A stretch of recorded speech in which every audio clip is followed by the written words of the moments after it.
National park से वापस जा रहे थे तो रास्ते में जाते जाते छिपा दोहर पड़ता है जो कि झारखंड के लातेहार ज़िले में है।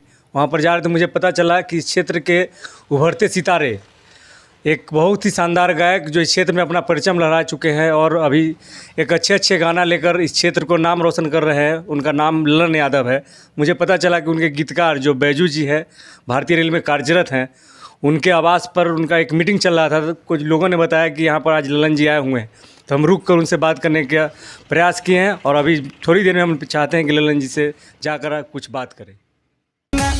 तोहरो खाए लायक बूची खरबूजा बाकिना हमरा खाए लायक तोहर खरबूजा बाकिना। हमारे बीच मौजूद है ललन जी। स्वागत है आपका हमारे न्यूज़ चैनल न्यूज़ माफिया में। जी बहुत बहुत धन्यवाद आपको और जितने भी न्यूज़ माफिया चैनल को देखने वाले लोग हैं और जो भी लोग देख रहे हैं सभी को मैं भोजपुरी गायक ललन यादव व्यास सभी को हार्दिक अभिनंदन, सभी को नमस्कार। और आज बहुत अच्छा लग रहा है, भैया हमारे पास आए हैं। और ललन जी, हम अभी आ रहे थे तो पता चला कि आप कुछ प्रोजेक्ट पर काम कर रहे हैं। किस प्रकार की तैयारी हो रहा है आप बैजू जी के साथ, और बैजू जी का परिचय भी आप बताइए। जी हमारे बैजू जी आरा से बिलोंग करते हैं और आज इन्हीं के यहाँ हम लोग सावन का नए प्रोजेक्ट का अपना तैयारी कर रहे हैं, जो कि बहुत जल्द आप लोग को नया नया प्रोजेक्ट सावन का सुनने को और देखने को मिलेगा।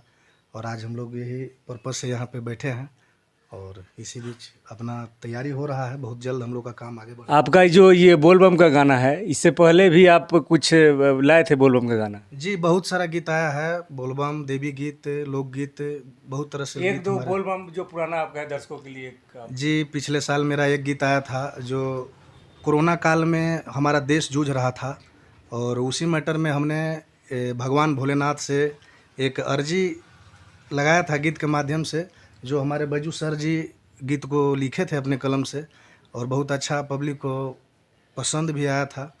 और वो गीत दो लाइन आप लोगों को सुनाते हैं। कि तहरा डमरू के ताल तो से काहे न करे सवाल, तहरा डमरू के ताल तो से काहे न करे सवाल, धरती पर मचल हाहा कारबाए भोला जी, धरती पर मचल हाहा कारबाए भोला जी, ते बाबा कवना बने बसहा तोहार रुकल बा, ये बाबा कवना बने बसहा तोहार रुकल बा। इन्होंने बहुत सारे और गाना गाया है और इनका जो एल्बम अभी आ रहा है वो भी आपको हम बताएंगे। आने वाला अभी जो इनसे जो बातचीत होगा और एल्बम की जानकारी लेंगे। तत्काल जो भी मुद्दा सबसे ज़्यादा अभी मार्केट में चल रहा है, भोजपुरी इंडस्ट्री में सबसे ज़्यादा मुद्दा जो छाया हुआ है, गर्मा गर्म मुद्दा है गोलू राजा और अनुपमा यादव के बारे में जो मुद्दा आया है, उसमें ये चर्चा हो रहा है कि पूर्वी के बारे में चर्चा किया गया है। पूर्वी के बारे में क्या आपको कोई जानकारी है? पूर्वी क्या होता है? जी पूर्वी एक संगीत, भोजपुरी संगीत का ही अंग है जो, और पूर्वी निर्गुण बहुत तरह से भोजपुरी संगीत में बहुत तरह से जो चीज़ है और सब अपने अपने हिसाब से अपने अपने अंदाज से सब लोग गाते बजाते हैं। क्या गोलू राजा का जो ये अनुपमा यादव के पूर्वी का जो चैलेंज हो रहा था कि अनुपमा यादव पूर्वी गा नहीं सकती है, उनको गाने नहीं आता है, या उनके ये डिक्शनरी से बाहर की चीज़? देखिए ऐसा भी कुछ चीज़ नहीं है और जो भी कलाकार हैं सबका अपना अपना है। कोई पूर्वी गा लेता है अच्छा, कोई अच्छा निर्गुण गा लेता है, कोई अच्छा फोक गीत गा लेता है, कोई अच्छा सैड सॉन्ग गा लेता है। सबका अपना अपना बेस है, जो जिस हिसाब से है अपना अपना है। और ऐसा नहीं है कि सब संगीत ऐसा चीज़ है कि लोग संगीत सब संपूर्ण किसी से हो ही नहीं सकता। यानी कि ये भरत शर्मा बंशीधर चौधरी नहीं हो सकता है? जी बिल्कुल सही बात है, भरत शर्मा है, भरत शर्मा ही रहेंगे। और वो जो चीज़ गाते हैं वो दूसरे लोग नहीं गा सकते, दूसरे लोग जो गाते हैं वो नहीं गा सकते। हाँ, सभी गायक का एक एक अपना एरिया होता है, एक क्षेत्र होता है। जैसे कि क्रिकेट में भी माना जाता है कि ये बल्लेबाज है वो बल्लेबाजी करता है, गेंदबाज है वो गेंदबाजी करता है, और कुछ ऑलराउंडर होते हैं सभी प्रकार के गीत गाते हैं। तो खेसारी को किस श्रेणी में आप रखते हैं? जी खेसारी जी एक नारदी विधा से उठे कलाकार हैं और अपने जीवन में खूब मेहनत किए हैं। हर तरह से जो भी है अपना भोजपुरी संगीत के सारे चीज़ अच्छा गा लेते हैं, उनमें कोई दिक्कत नहीं है। खेसारी जी अपने जो भी है नारदी गीत गौने से लेकर मोटकी मेहनी हर एक चीज़ उनका सब कुछ अपना ठीक ठाक है, कोई दिक्कत नहीं है। ये पवन सिंह या खेसारी लाल यादव कौन है नंबर 1? जी अगर नंबर 1 की बात की जाए तो ये मतलब हम डिसाइड नहीं कर सकते हैं कि नंबर 1 कौन है, और ये तो पब्लिक डिसाइड करती है, श्रोता डिसाइड करती है कि क्या है। लेकिन हाँ ये सत्य है कि पवन सिंह जी जो हमारे हैं वो भी भोजपुरी का एक बहुत बड़ा क्या बोले मतलब ये बहुत बड़े धरोहर हैं, और ये कह नहीं सकते हैं पवन सिंह जी का मेरे तरफ से कोई ये नहीं है। पवन सिंह जी आज भोजपुरी को बहुत कुछ दिए हुए हैं, और पवन सिंह से भोजपुरी आगे बढ़ी है। पवन सिंह जी का योगदान रहा है भोजपुरी में, और जो भी है अभी तो विवाद चलते रहता है पवन सिंह खेसारी जी, लेकिन वो अलग चीज़ है, अलग मैटर है। लेकिन हम दोनों को एक समान मानते हैं और दोनों मेरे बड़े भाई के समान हैं। तो सुर सम्राट और स्टेज सम्राट ये दोनों में अगर चुनना पड़े तो सुर सम्राट का श्रेणी आप किसको दीजिएगा और स्टेज सम्राट कौन होगा आपकी नज़र में? जी अगर आप सुर सम्राट की बात करते हैं तो मैं पवन सिंह को सुर सम्राट मानता हूँ। जितने अच्छे वो गा लेते हैं, मैं उनका बहुत बड़ा फ़ैन हूँ, और उनको मैं आदर्श भी मानता हूँ। और खेसारी लाल यादव? जी वो भी मेरे बड़े भाई समान है, और ये कहीं कहीं ये चीज़ होती है कि मान के चलिए कि सुर की बात हो रही है तो ये नहीं कर रहे हैं कि खेसारी लाल यादव जी बेसुरा हैं, अच्छा नहीं गाते हैं, वो भी गाते हैं। लेकिन सुर सम्राट बोला जाए तो पवन सिंह बेटर है। और स्टेज सम्राट? स्टेज में तो भाई कहना नहीं है, खेसारी भैया के जलवा अलग ही उनका है, पूरा दुनिया दीवाना है उनके लिए। वो तो कॉमेडियन, डांस, हर चीज़ उनके पास है। हाँ, एक और इन्हीं खेसारी लाल यादव से हम चर्चा कर रहे थे, एक और चीज़ मेरे सामने आ गया कि खेसारी लाल यादव को ट्रेंडिंग स्टार बोला जाता था। खेसारी लाल यादव भोजपुरी के बहुत बड़े, लेकिन एक नया नाम उनके साथ अभी जुड़ रहा है ग्लोबल स्टार का। ये ग्लोबल स्टार शायद उनको अखिलेश कश्यप नाम दिए है, इसके बारे में कुछ जानकारी है आपको ग्लोबल स्टार के बारे में? जी देखिए, ये जो क्या बोले मतलब ये जो लाइन है, संगीत लाइन, लोग चलते रहते हैं अपना अपना काम करते रहते हैं, और इसी में पब्लिक उनको प्यार दुलार देती है। जिस हिसाब से प्रोसेस होता है उस हिसाब से लोग अपने अपने चाहने वाले लोग अपने अपने क्या बोले मतलब अपने हिसाब से लोग बुलाते हैं। किसी को पावर स्टार, किसी को ट्रेंडिंग स्टार, किसी को ग्लोबल स्टार, किसी को जो भी है। और ये सब तो पब्लिक का काम है, पब्लिक जिसको जो बना दे, जो स्टार बना दे, ये सब पब्लिक का। और ये एक और जो है मगहिया जबान के बारे में कौन नहीं जानता है, सब जानता है। तो क्या उनका जो विरोध करने का तरीका अश्लील का विरोध सिर्फ अश्लील तरीके से किया जा सकता है, या कोई वो जो कर रहे हैं वो सही है गलत? जी देखिए, मगहिया जवान को अगर ये कहा जाए तो हम ये जानते हैं कि भोजपुरी ठीक है, अश्लील है, भोजपुरी में अश्लीलता है, ये नकार नहीं दिया जा सकता है कि अश्लीलता नहीं है।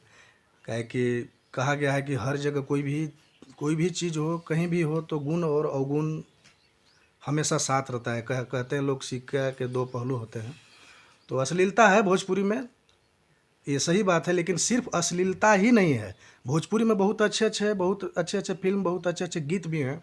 और भोजपुरी संगीत एक ऐसा है कि हर एक मैटर पर गीत प्रस्तुत करता है भोजपुरी संगीत, हर एक चीज़ को अपने ध्यान पर रखता है।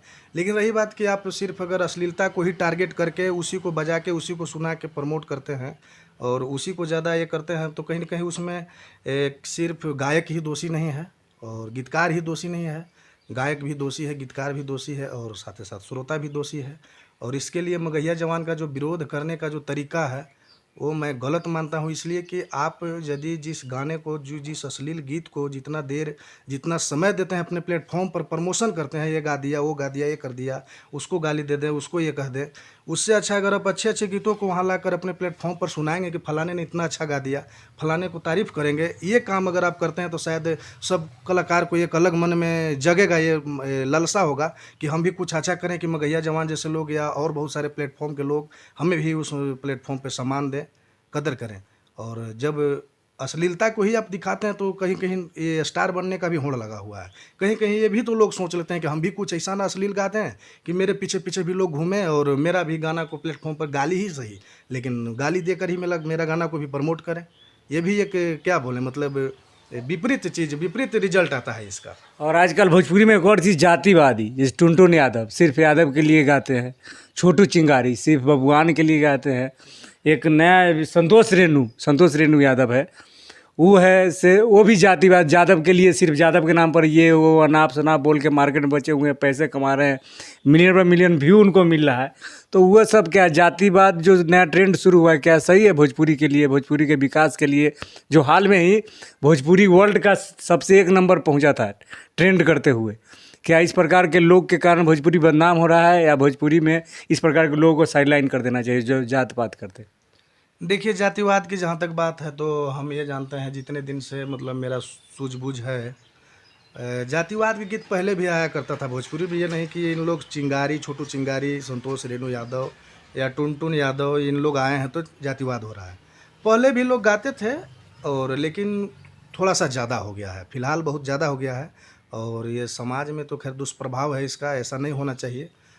और जातिवाद कहने का मतलब किसी का अपना जाति से भी किसी का काम है। जैसे हम लोग भजन भी, पचरा भी गाते हैं, तो जिसका जो काम है उसको हम लोग उसमें गाते हैं। पंडित जी के पतरा, तो जादू जी के दूधवा मंगौले बानी, तो मलिया के पुतवा से मलवा फुलवा मंगौले बानी। तो ये जो गाने के बाद है ना, इसमें जातिवाद है और इसमें ऐसा कहीं कुछ मैटर नहीं आता है।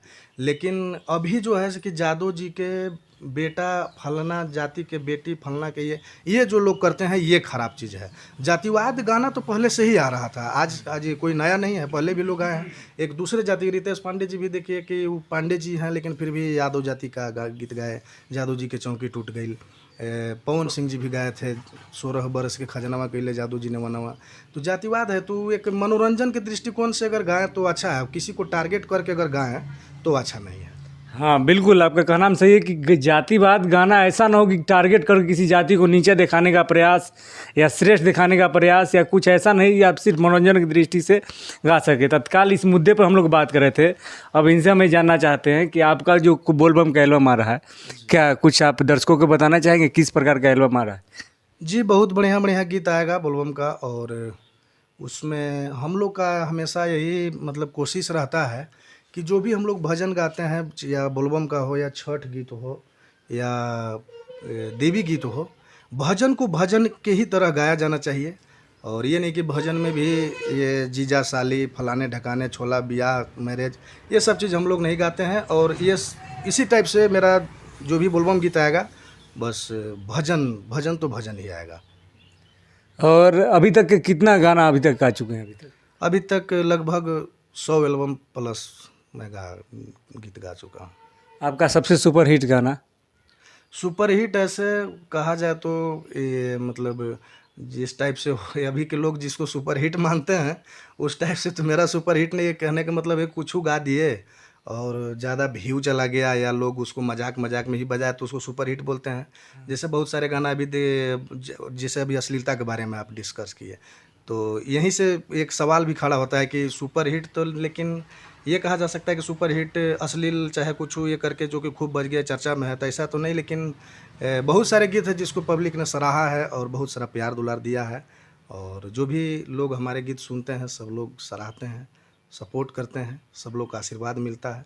ऐसा बहुत सारा गीत गाया था। अभी हमने एक गीत गाया था जो कि काफ़ी लोग पसंद किए थे। आपको 2 लाइन सुनाता हूँ गीत को, मुखड़ा। कि खाली फोन में पराजा फोन आइले, आ कबहू हियारा न हमरो जुड़ाइले। हर तड़पत बानी ऐसे कि जैसे तड़पे मछरी भी न जल के। ए राजा हो समाजा तनी कोरबा में आजा, फोनवा से बहरी निकाल के। तो ये धमाका के लिए अब तैयार रहिए। बहुत ही शानदार गाना है ये, बहुत ही शानदार गाने का बोल था।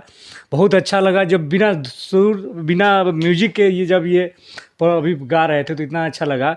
हम ये जानना चाहते हैं कि ये जो गीत लिखते हैं, सबसे महत्वपूर्ण योगदान होता है गीतकार, संगीतकार जो गीत लिख उनको लोग भुला देते हैं। आपका गीत जो ये सब आ रहा है, आपका कौन है जो गीत लिखते हैं और संगीत? देखिए, अभी जितने भी हम गीत गा रहे हैं वो सब हमारे बैजू जी हैं, जो अभी साथ में हमारे साथ हैं। और आरा से बिलोंग करते हैं। और जितने भी अभी प्रोजेक्ट मेरा आ रहा है, जो आने वाला है, सब इन्हीं का कलम से लिखा हुआ गीत है। और अभी बहुत सारे अच्छे अच्छे हम लोगों का लोकगीत आने वाला है, जो कि प्रोजेक्ट फाइनल हो गया है। बस हम लोग उसका धीरे धीरे करके रिलीजिंग करेंगे और हमेशा रिलीज कंटिन्यूटी बना हुआ है। बस पब्लिक से अपेक्षा रहेगा प्यार आशीर्वाद इसी तरह मिलता रहे।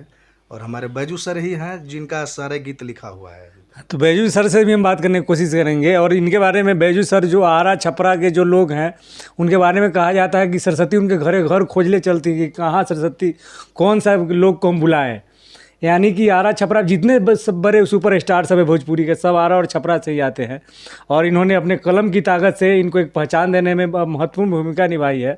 हम उनसे बात करने की कोशिश करेंगे बैजू जी से।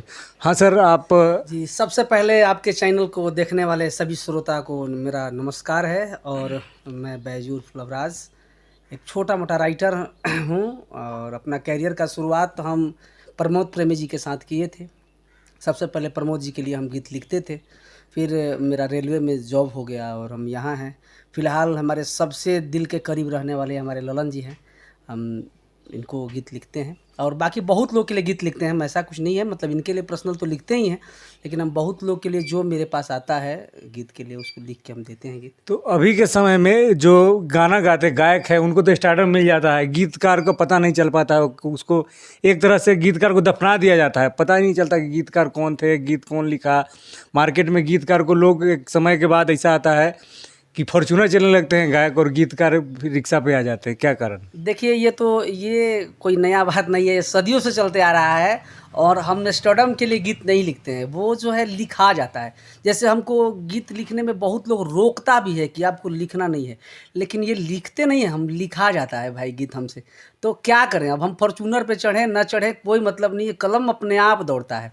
तो मेरे कलम से गीत निकलता है तो दे देते हैं। हम तो गायक हैं नहीं कि गा सकते हैं भाई, तो मेरे अंदर जो कला है वो करते हैं। बाकी अब इन लोगों पे डिपेंड है कि ये क्या करते हैं आगे चल के। गीतकार का सही बोला गया है कि जहाँ जाए न रवि वहाँ जाए कवि। तो ये ऐसी जगह जाकर गाना छोड़ ले आते हैं, गाना लिख लेते हैं। इनकी कलम की जादू ऐसी है कि किसी प्रकार का गाना, अभी तक अपने जीवन में आप टोटल कितना गाना लिखे? जी, हम गिन नहीं पाएंगे कितना गाना लिखे हैं, बहुत गाना लिखे हैं। प्रमोद प्रेमी जी के साथ थे तब से लेकर कभी तो इतना गीत लिखे हैं कि हमको खुद याद नहीं है कितना गीत लिखे हैं हम। मतलब अबाउट माने तो 500,000 गीत तो लिख ही दिए होंगे। लिखने का जो प्रक्रिया है, ये आपका प्रोफेशन है? ये जो गीतकार आपका प्रोफेशन है या मजबूरी? नहीं, ना ये मेरा प्रोफेशन है और ना ही ये मेरा मजबूरी है, यह मेरा सिर्फ शौक़ है। और अंदर है संगीत भरा हुआ, जैसे कि हम लोग गायक नहीं है, उभर के निकल नहीं पाता है, लेकिन हृदय में संगीत है। इस ललन जी को हम हृदय में से बोलते हैं कि इधर आइए, यहाँ से निकाल के दूसरे भाषा में संगीत बीमारी कह सकते हैं। या एक बीमारी कहिए, संगीत का लत लग गया है, छूटता नहीं है। जी हाँ, संगीत की एक ऐसी बीमारी है जो प्रेम बीमारी से भी खतरनाक होता है। जिसको लग गया उसके जीवन के आखिरी पल तक उसको छोड़ नहीं सकता है। बहुत अच्छा लगा इन लोग से बात करके। तत्काल मैं कैमरामैन शंकर पासवान के साथ प्रशांत कुमार, न्यूज़ मीडिया लातेहार। बहुत बहुत धन्यवाद। हाँ।